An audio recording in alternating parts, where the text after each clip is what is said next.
আল্লাহ তাআলা যার রিজিক দিছে এর বেশি কি আমরা কেউ খাইতে পারবো? এর কেউ কমাই দিতে পারবে? কথা মনোযোগ দিয়ে শোনো কেমন, এটা তোমার কাজে আসবে। ওয়াল্লাহি তুমি এই লজিকটাকে একটু অনুভব করো প্লিজ। আমি যেদিন এই লজিক অনুভব করছি না, আমি বলবো না যে আমি অনেক ভালো হয়ে গেছি, তবে অনেক কিছু সিদ্ধান্ত নিতে সহজ হয়েছে। অনেক কিছু কি হয়েছে সিদ্ধান্ত নিতে? আচ্ছা বলো তো, যা আল্লাহ তোমার জন্য নির্ধারণ করেছে তাকে কেউ নিতে পারবে? আর যা আল্লাহ তোমার জন্য নির্ধারণ করা নাই তুমি কি এর বেশি নিতে পারবা? তাই তুমি যদি একটা মেয়ের সাথে অবৈধ সম্পর্ক করে প্রেম করো, জানা করো, তোমার আল্লাহ রিজিকে যতটুকু তৃপ্তি লিখেছিল, তোমার রিজিকে শারীরিক সুখ যতটুকু আল্লাহ লিখে রেখেছিল, তোমার রিজিক আল্লাহ যতটুকু যৌবন লিখেছে, ওইটা ওখান থেকে কমে যাবে। তো তুমি খেয়ে ফেলছো না, ওইটা নিয়ে নিছো না, ভোগ করে ফেলছো না, ওটা তোমার ভাগে চলে আসছে না। তখন তুমি বিয়ের আগে যতটুকু অংশ তোমার রিজিকে নষ্ট করে দিয়েছো যৌবন, ওই বিয়েতে আর তোমার বাকিটুকুই থাকবে। আর যদি তুমি এখন তোমার যৌবনটাকে হেফাজত করো, কার জন্যে? আল্লাহ তোমাকে যেদিন কোনো ছায়া থাকবে না আল্লাহর আরশের ছায়া ছাড়া, যেদিন মানুষ ঘামে ডুবে থাকবে হাঁটু কোমর গলা পর্যন্ত, ওই দিন আল্লাহ তোমাকে আরশের ছায়ার নিচে আশ্রয় দেবে। এবং মজার একটা কথা বলি, এই যে তুমি বিয়ের পূর্বে কোনো মহিলার সাথে তোমার যৌবন উপভোগ করনি, তুমি যখন বিয়ে করবা তখন ওই যে তোমার যতটুকু রিজিক কতটুকু বরাদ্দ রয়ে গেছে, সুবহানাল্লাহ, তুমি পুরাটুকুই পাবা তোমার ওয়াইফের সাথে। এবারে আসো, তুমি বলতে পারো যে ভাই বিয়ে করলে বউয়ের সাথে কেন যৌবন পাবো না? ওই যে তুমি সিগারেট খেয়ে আসছো, তোমার বউ তোমারে বলছে যে সিগারেট খায়েন না, বিয়ের 1-2 মাস তোমারে বলছে, তুমি শুনছো, 1-2 মাস শুনছো। একটা মহিলার আর কদিন শোনা যায় তুমি মনে করো? 1-2 মাস তো ডার্লিং, জানু, মানু, শানু, হ্যাঁ, টিয়া পাখি, ঘুঘু, ময়না। তো 2 মাস পরে তুমি বললে যে এই শোনো, তুমি না একটা কথা বারবার বলো, আমি বললাম তো ছেড়ে দেবো। মহিলা রাগ হয়ে কাইত হয়ে গেছে। এখন তুমি বললো যে কি ব্যাপার, বুঝলাম না, রাগ হয়ে গেল, ধুর আমিও রাগ করছি। মহিলা চিন্তা করতেছে, মনে মনে চিন্তা করতেছে, তুমি তো আর অন্তর্জামী না, এটা সে ভুলে যাবে। তুমি কি তার মনের কথা জানো? সে চিন্তা করবে আমার মানাইলে আমি মাইনা যাবো, কিন্তু তুমি তো তার মনের কথা জানো না। তুমি চিন্তা করলো ধুর এ তো রাগ করে ফেলছে, ধুর তুমি শুয়ে গেলা। এখন মহিলা চিন্তা করবে কিরে, আমি ভাবলাম আমার মানাইবে, কাছে ডাকবে, এ তো ডাকলো না। তুমি যে আল্লাহ না এটা তো মহিলা জানে না যে আমি অন্তর খবর জানি না। এখন সে তোমার উপরে আবার ডাবল রাগ করলো। এক, তুমি তারা বললা বেশি বুঝো, এজন্য আবার তুমি তারা মানাইতেছো না, আবার রাগ করলো। সকালবেলা তুমি উঠে দেখলা যে ঠিক হয়ে যাবে, তুমি দেখলা যে না, মহিলার এখনো মুখ কালো হয়ে আছে। বললে ধীর, তুমি ডিউটিতে চলে গেলে বা কাজে চলে গেলে, যে তোমার রিজিক নাই, দেখছো বউর সাথে একসাথে ছেলে থাকতে পারো নাই, বুঝে আসছে না, আসে নাই। এরপর তুমি ঘরে এসে বললা যে কি ব্যাপার, তোমার মন তো খারাপ কেন? 1 কথা 2 কথা লাগছে ঝগড়া। মহিলা বললো বাপের বাড়ি যাবো। তুই জাগা, আমার কি আসে যায়? মহিলা বাপের বাড়ি চলে যাবে, ভাইয়ের ফোন দিচ্ছে, ভাইয়া, বুঝো নাই, ভাইয়া তো ওর নেতা, ওর ভাই তো নেতা, ওর ভাই পয়সাওয়ালা ব্যবসায়ী, ওর ভাই অনেক হ্যাডামওয়ালা মানুষ।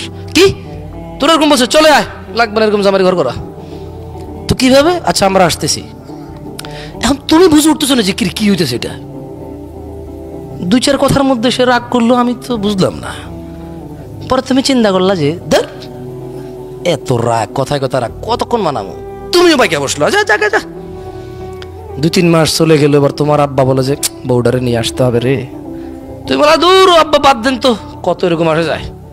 ওই যে তোমার রিজিক আগেই তুমি নষ্ট করেছো, দেখছো, বিবাহিত হয়ে তুমি ব্যাচেলার হয়ে পড়ে আছো।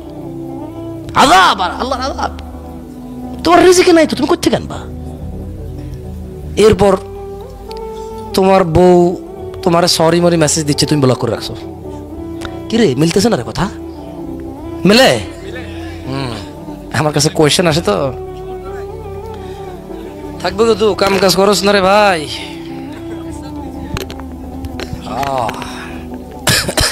তোমার বোনেরও তো তোমার মতো কারো কাছে বিয়ে দাও না। তোমাদের মধ্যে কেউ আসো যে তার বন্ধুর সাথে বোন বিয়ে দিবা? ওরকম লোকের সাথে বন্ধুত্ব করো তুমি মিয়া? ফাইজলামি করো, আবার সাধু সাজু আমার সামনে এসে বাপের বদনামি করো। কে তোমার বন্ধু? কে তোমার বন্ধু? কে তোমার বন্ধুটা? কে বলো? তুমি এমন এক লোকের সাথে চলো যার সাথে তুমি বোন বিয়ে দিতে রাজি নাই, কারণ তুমি জানো ও কত খারাপ। তো তুমি তো তোমার কাছে, তুমি তার কাছে তো তুমি এরকম খারাপ, সেও তো বিয়ে দিবে না। আর যাই হোক, টপিক থেকে বাইরে না যাই, জেনা নিয়ে কথা বলতেছি। কি নিয়ে? জেনা নিয়ে কথা বলতেছি। তো এখন 2 মাস পর ব্লক টক করে দিছো, এরপরে তোমার বউ মার মোবাইল থেকে মেসেজ দিছে, আচ্ছা আমি দুঃখিত বললাম, তো ঠিক আছে তুমি যা বলবা তা করবে, এরপর আর তোমার বলবো না সিগারেট টিগারেট খাইও না, হ্যান ত্যান বকে সে বলে দিছে আবেগী, একবারে বিশাল লম্বা এক চিঠি পাঠা দিছে। এক একটু একটু তোমার মন ভাঙলো, তুমি নিয়ে আসছো, এরপর তোমরা আছো সুখে শান্তিতে। আবার হঠাৎ তোমার রাত্রে লেট করে ঘরে ফেরা, অথবা তোমার মোবাইলের মধ্যে মেসেঞ্জারে কারো মেসেজ দেখে বউ খেপে গেল, চেতে গেল, বা তুমি বউকে ফোন দিয়ে দেখলে যে বিজি, বললে যে তোমার মোবাইল বিজি কেন? বলে যে ও না আম্মার সাথে কথা বলতেছি। আরেকদিন তুমি বললে তোমার মোবাইল বিজি কেন? বলে যে না আম্মার সাথে কথা বলতেছিলাম, আপা ফোন দিছিল।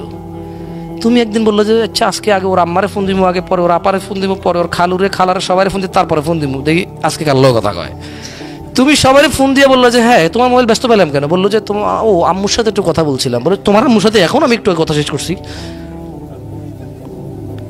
এখন তোমার বউ বললো যে ছি তুমি আমাকে সন্দেহ করো। তুমি আশ্চর্য সন্দেহ কেস, এটা তো বাস্তবতার সন্দেহ। তো আমি যদি অনুমান করতাম তাহলে না সন্দেহ, তুমি তো মিশে কথা কইছো, সন্দেহের কেউ, সে তো কনফার্ম। কার সাথে কথা বলছো বলো? এরপর বলছে যে না বুঝছো, তুমি তো রাগ করবা জেনে আমি বলি নাই, ওই ওই যে মানে আমার ফুফাতো ভাই, তুমি এবার কি মনে করো, এই জন্য আমি তোমার বলি নাই, ভুল বোঝো কিনা। আচ্ছা আমি তোমার সাথে কথা বলা দেবো একদিন ভাইয়ের সাথে। তুমি কিন্তু বললাম বাহুরে, ওর ফুফাতো ভাই, ওর ফুফি হলো একটা, ফুফির মেয়ে হলো 60টা, এ কোন ফুফাতো ভাই? ওর তো কোনো জারস ফুফাতো ভাই আছে বলে আমি জানি না, তো এই ফুফাতো ভাই করতে গা। তুমি বিয়ের পর দাওয়াত খাইছো না, ফুফির বাড়িতে দাওয়াতে গেছো, খালা শ্বশুরের বাড়িতে দাওয়াতে গেছো, শাশুড়ি না সরি, তো তুমি চিন্তা করলে কি রে ওর ফুফির তো যার সন্তান আছে বলেও জানি না, যে ছেলে আছে বলে, 4টা মেয়ে আছে এটা জানি, কোন ফুফাতো সাথে পরিচয় করাবে? তুমি গেলে খেপা দেখছো, আবার তোমার বউয়ের সাথে তোমার শুইতে এখন ঘৃণা লাগে। অথবা তোমার মোবাইলে মহিলা বলছে যে আই লাভ ইউ জানু, কবে বউকে তালাক দিয়ে আমাকে আপন করে নিবা। বউয়ে মেসেজ দেখা বউয়ের ঘৃণা লাগে তোমার সাথে শুইতে, তোমার সাথে থাকতে। এমন অবস্থায় তুমি তোমার রিজিক থেকে বঞ্চিত কিনা? ছোট ভাই আমার, নির্জনে যৌবন নষ্ট করিও না। You understand what I am saying? তুমি বুঝছো আমি কি বলছি? একাকিত্বে নির্জনে নিজের যৌবন রিজিক, এটা কেমন আমি তোমারে বলি, ওয়াল্লাহি তোমাদের কি হয়েছে ছোট ভাই আমার, তোমরা কেন জিনিসটাকে সহজে নাও না? এরকম মেরে পাশ भी वैसा है। হাসি একটু মন, একটু দেখো হাসলে তোমার ইচ্ছা। দেখো একজন ধরো তো, এটা এইভাবে ধরো, হ্যাঁ ই তো গয়া। আচ্ছা এটাকে আমরা রিজিক বলি না? কত টাকা আছে এখানে? কত আছে? কেন নাই? আর 100 কই? ফেলে দিছি, চলে যায় নাই। কি করছি? ফেলে দিছি। মদ খাইছি, কি করছি? মদ খাইছি, কি করছি? আর কত আছে? এখন এখন আমার সম্পদের মধ্যে কত টাকা আছে? এই 100 টাকা ঘষাঘষি করলে, এই 100 টাকাকে দিন রাত 24 ঘন্টা ফু দিলে 200 হবে? বালিশের নিচে রেখে দিলে, ফজরের পরে উঠে বগলের নিচে রেখে দৌড়াদৌড়ি করলে, হ্যাঁ হবে? 200 হবে? তো যৌবনটা তো এমন, তোমাকে আল্লাহ যতটুকু দিছে তুমি ওয়াশরুমে ফেলে দিচ্ছ না, তুমি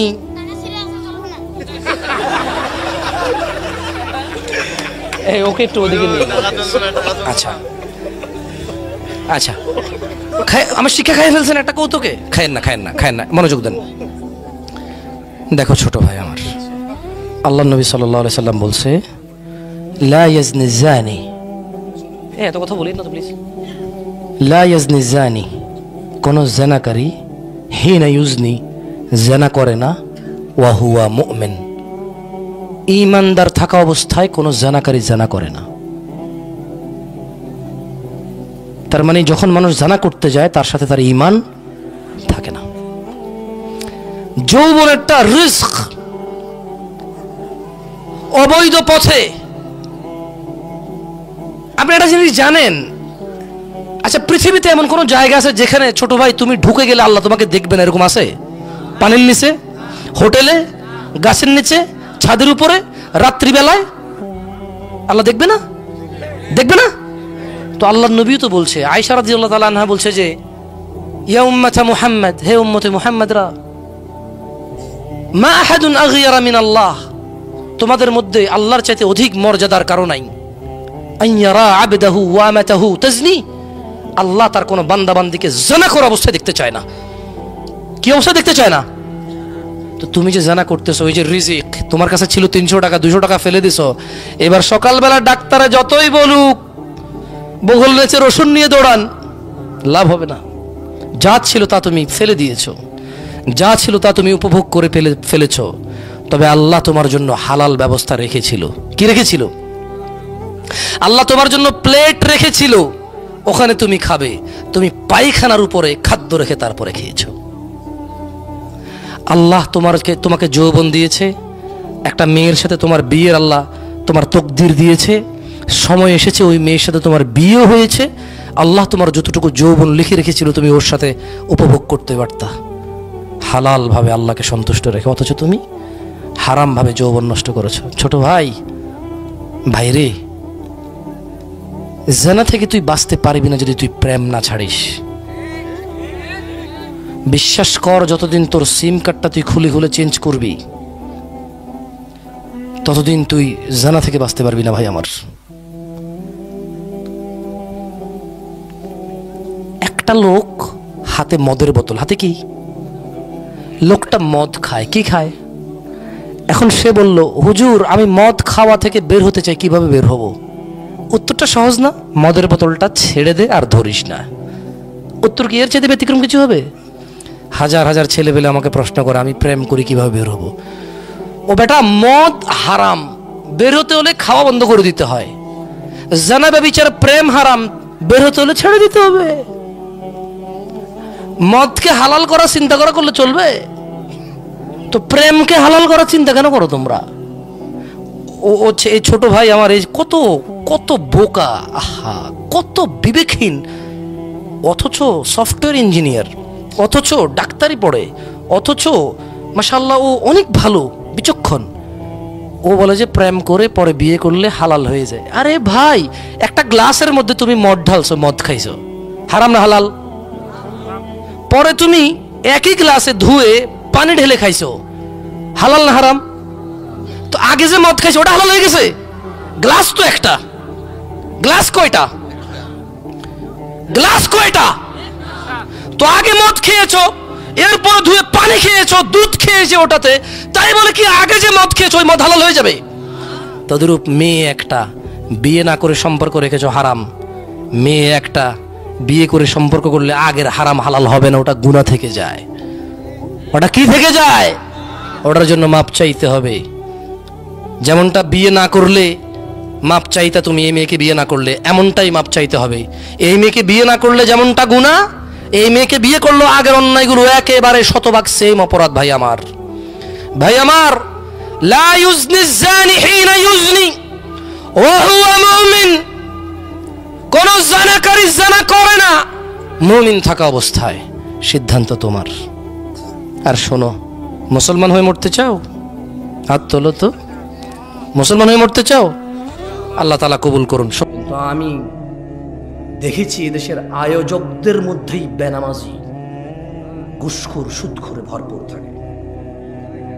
দু একজন ভালো থাকে, দু একজনের ইচ্ছা চেষ্টায়, বাকিরা যে সাড়া দেয় এটার জন্য তারা নেকি পাবে যদি তারা নামাজি হয়ে মরে। আর বেনামাজি মরলে ওটা হিসেবেই আসবে না। আল্লাহ আমাদের বোঝার তৌফিক দান করুন। তোমাদের যাদের বয়স, মানে যাদের দাড়ি উঠেছে এবং দাড়ি শেভ করো তোমরা যারা, কেমন, আমি তোমাদের, যারা তোমরা শেভ করো তারা তোমরা হাত তোলো, মানে যারা দাড়ি কাটো তারা হাত তোলো তো একটু। কতজন সংখ্যা? সব কথায় দেখি হাসে আপনাদের এলাকার মানুষ, আমি বুঝলাম না জিনিসটা। সব কথায় হাসে। তুমি তো দাড়ি কাটো, হাত তুলছো না কেন? কেউ ভিডিও করবে না, কেউ ভিডিও করবে না। তোমাদের কি বলছি যে মুসলমানের ইজ্জত আমানত তোমাদের কাছে, তারপরে তোমরা ভিডিও করতেছো কেন? লজ্জা দিচ্ছ সবাইকে। এটা কি বিক্রি করবে ফেসবুকে? ফেসবুকে মানে মুসলমানদের ইজ্জত ফেসবুকে বিক্রি করে দিবা? হাত তোলো যারা শেভ করো, দাড়ি কাটো যারা, ছোট করো, শেভ না ছোট করো, একটু সাইজ করো যারা, তারাও তোলো, তোলো তোলো তোলো তোলো। হাত নামাও, হাত নামাও। জান্নাতে যেতে চাও? তবে শোনো, শিবগঞ্জের মানুষ 20 মিনিট কথা বলবো, আর ইনশাআল্লাহ সর্বোচ্চ 20 মিনিট কথা বলবো ইনশাআল্লাহ। দেখো তোমার জান্নাতে যাওয়ার জন্য কোনো কিছু পাও কিনা, যেটা তোমার মানতে ইচ্ছে হবে, যেটা তোমার শিখতে ইচ্ছে হবে, করতে ইচ্ছে হবে, আর জান্নাতে যেতে ইচ্ছে হবে। قال الله تعالى إن الدين عند الله الإسلام, নিশ্চয়ই আল্লাহর কাছে একমাত্র মনোনীত দিন হচ্ছে ইসলাম। وما اختلف الذين أوتوا الكتاب إلا من بعد ما جاءهم العلم بغيا بينهم, আর যাদেরকে কিতাব দেওয়া হয়েছিল তারা কেবল নিজেদের পরস্পরের নিজেদের ঝগড়াঝাটির বলিবশত হয়ে বিদ্বেষ পোষণ করেছে। তাদের কাছে জ্ঞান আসার পরেও জানা করা কি, দাড়ি কাটা কি, সুদ খাওয়া কি, ঘুষ খাওয়া কি, মারামারি করা, বাপ মায়ের অবাধ্য হওয়া, নামাজ ত্যাগ করা, গালিগালাজ করা। আল্লাহ বলছে জ্ঞান আসার পর নিজেদের বিদ্বেষ, নিজেদের একজন আরেকজনের সাথে প্রবলেম, এই দল ওই দল, ও দল এই দল, ওরা হানাফি করে, এটা শাফি করে, এটা মালাকি করে, ওটা হাম্বালি করে, ওটা চিশতি করে, ওটা সাবরি করে, ওটা তরিকত করে, ওমুকে ওটা হাকিকত করে, ওটা মারেফত করে, হ্যাঁ ওটা চিশতি করে। এই শুধু মানে এটা কেন করবো না, এটা তো সুন্নত, বলছে যে এটা ওয়াহাবি করে। এটা কেন করছো, এটা তো বিদআত, বলছে এটা ওয়াহাবিরা করে না, আমরা করি। মানে ইসলামের সাথে ওর কোনো প্রবলেম নাই, কোরআন সুন্নাহর সাথে ওর কোনো বিদ্বেষ নাই, কিন্তু শুধু ওই অমুক দলে এটা করে তাই ও করবে না, অমুক দলে এটা করে না তাই ও করবে। আল্লাহ বলছে যে জ্ঞান আসার পর নিজেদের পরস্পর বিদ্বেষ বশত তাদের নিকট জ্ঞান আসার পর তারা মত অনৈক্য ঘটিয়েছিল।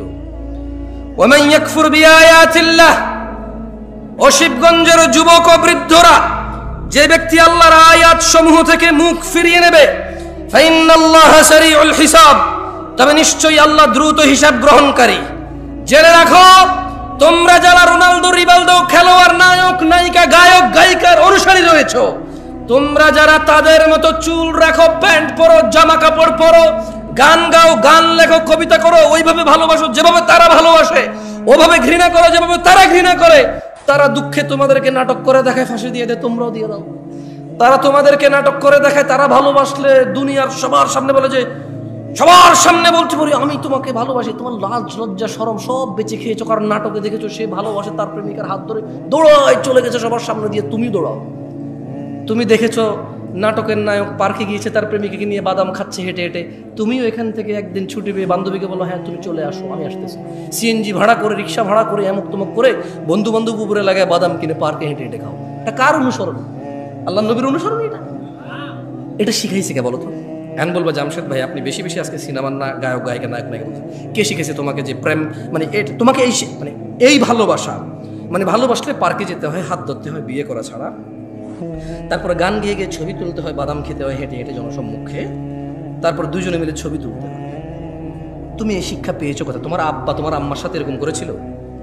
তোমার দাদা তোমার দাদির সাথে, তোমার নানা তোমার নানির সাথে, তোমার মামা তোমার মামির সাথে?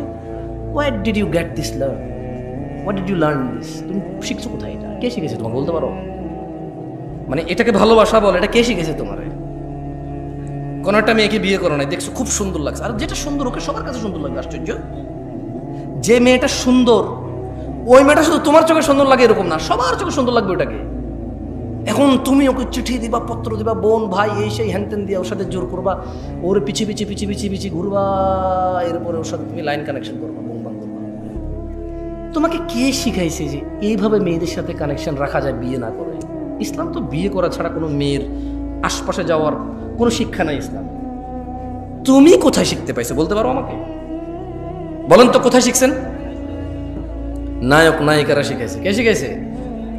নায়ক নায়িকারা শিখাইছে। আল্লাহ আমাদেরকে বোঝার তৌফিক দান করুন, আমিন।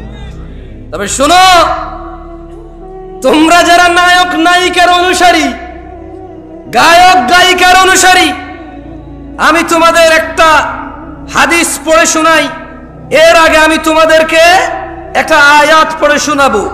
আল্লাহ বলছেন মাইয়ুতির রাসূল, যে রাসূলের অনুসরণ করে, রাসূল যেভাবে ভালোবাসে সাল্লাল্লাহু আলাইহি ওয়াসাল্লাম, রাসূল যেভাবে ঘৃণা করে সাল্লাল্লাহু আলাইহি ওয়াসাল্লাম, তিনি সাল্লাল্লাহু আলাইহি ওয়াসাল্লামের যে অনুসরণ করে ফাকাদ আতা আল্লাহ, যে আমার রাসূলের মতো খায়, যে আমার রাসূলের মতো পড়ে, যে আমার রাসূলের মতো ভালোবাসে, যে আমার রাসূলের মতো ঘৃণা করে সাল্লাল্লাহু আলাইহি ওয়াসাল্লাম, ফাকাদ আতা আল্লাহ।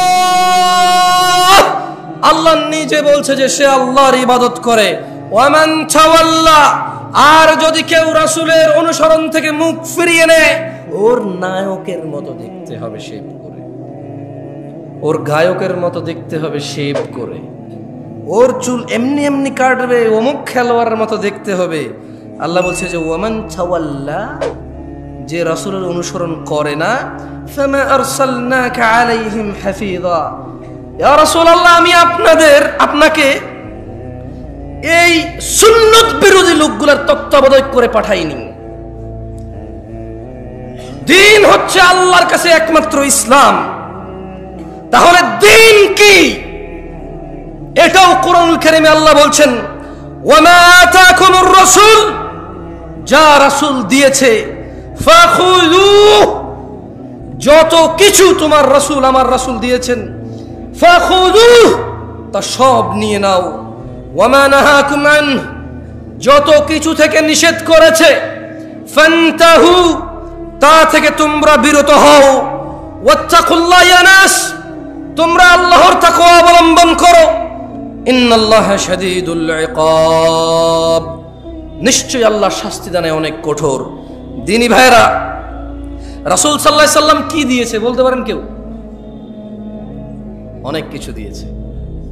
কতটুকু আমি একটু পড়ে শোনাবো আপনাকে, একটা হাদিস শোনাবো। দেখেন, আন আব্দুল্লাহ ইবনে মাসউদ রাদিয়াল্লাহু আনহু قال, আব্দুল্লাহ ইবনে মাসউদ রাদিয়াল্লাহু আনহু থেকে বর্ণিত, তিনি বলেন قال রাসূলুল্লাহ সাল্লাল্লাহু আলাইহি ওয়াসাল্লাম, আল্লাহ রাসূল সাল্লাল্লাহু আলাইহি ওয়াসাল্লাম বলেছেন, ইন্নাহু লাইসা শাইউন ইউকাররিবুকুম ইলাল জান্নাহ ইল্লা ক্বাদ আমারতুকুম বিহি। আব্দুল্লাহ ইবনে মাসউদ বলতেছেন রাদিয়াল্লাহু আনহু যে আল্লাহ নবী সাল্লাল্লাহু আলাইহি ওয়াসাল্লাম বলছে যে নিশ্চয়ই এমন সকল কিছু যা তোমাদের ইউকাররিবুকুম ইলাল জান্নাহ, যা তোমাদের জান্নাতের নিকটবর্তী করে, ইল্লা ক্বাদ আমারতুকুম বিহি, কোনো কিছু আমি নির্দেশ দেওয়া থেকে বিরত হইনি। কোনো কিছু, এমন যত কিছু আছে তোমাকে জান্নাতের নিকটবর্তী করবে, আমি সব কিছুর আদেশ করেছি। ইন্নাহু লাইসা ইউকাররিবুকুম ইলাল জান্নাহ ইল্লা ক্বাদ আমারতুকুম বিহি ওয়া লাইসা শাইউন ইউকাররিবুকুম ইলান নার ওয়া লাইসা শাইউন ইউকাররিবুকুম ইলাল জাহান্নাম ওয়া লাইসা শাইউন ইউকাররিবুকুম ইলান নার, আর এমন কিছু নেই যা তোমাদের জাহান্নামের নিকটবর্তী করে, ইল্লা ক্বাদ নাহাইতুকুম আন, যা থেকে আমি তোমাদের নিষেধ করি নাই। সুবহানাল্লাহ। আল্লাহ নবী বলছে যে এমন সব কিছু আমি তোমাকে বলেছি যা জান্নাতের কাছে নিয়ে যায়, এমন সব থেকে তোমাকে বারণ করেছি যা তোমাকে জাহান্নামের কাছে নিয়ে যায়। দিনী ভাইয়েরা, ইসলাম, আমি একটু আগে বলেছি উপস্থিত শ্রোতাদের মধ্যে অনেকেই ফজরের এশা পড়িনি আমরা। এটা বিচিত্র নয়, আপনি ভাবছেন আমি অবাক হব এটাতে, আমি অবাক নই। কারণ আবু হুরায়রা রাদিয়াল্লাহু আনহু قال, আবু হুরায়রা রাদিয়াল্লাহু আনহু বলছেন, ওনার থেকে বর্ণিত, قال রাসূলুল্লাহ সাল্লাল্লাহু আলাইহি ওয়াসাল্লাম, আল্লাহর নবী সাল্লাল্লাহু আলাইহি ওয়াসাল্লাম বলেছেন, বাদা আল ইসলামু গরীবা, ইসলামের সূচনা হয়েছিল অপরিচিত অবস্থায়, ওয়া সায়াউদু কামা বাদা গরীবা, অচিরেই তা শুরুর মতো অপরিচিত অবস্থায় ফিরে যাবে। ফাতুবা লিল গুরাবা, সুতরাং এরূপ অপরিচিত অবস্থায় সঠিক ইসলামের উপর যারা টিকে থাকবে, ফাতুবা লিল গুরাবা, সুসংবাদ, সুসংবাদ তাদের জন্য সুসংবাদ। খুশি হও তোমরা যারা এই কঠিন থেকে কঠিন সময়ে অপরিচিত অবস্থায়ও যারা ইসলামের উপর টিকে থাকার চেষ্টা করবে। আল্লাহ নবী বলছে ফাতুবা লিল গুরাবা, সুসংবাদ তাদের জন্য যারা এরূপ অবস্থায় ইসলামের উপর টিকে থাকবে।